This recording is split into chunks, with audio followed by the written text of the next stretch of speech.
Hello everyone, if your Hogwarts Legacy is crashing on loading, then you have come to the right place because in this video I'm going to show you how easy it is to fix Hogwarts Legacy crashing during loading screen on your computer easily. So first off, you're going to open up your start menu and then you're going to open run up and then you're going to go on to app data. After that, you're going to go into local.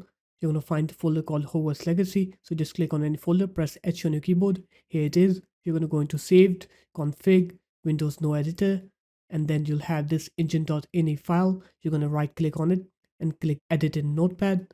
And then you're going to put this text at the bottom of the engine.ini file. So just copy this text. I'm going to put this text into the description of the video. You're going to copy this text and put it in your engine.ini file at the bottom, and then just click save on here.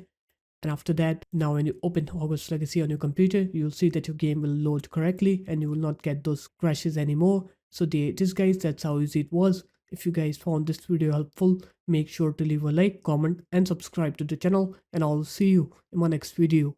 Peace.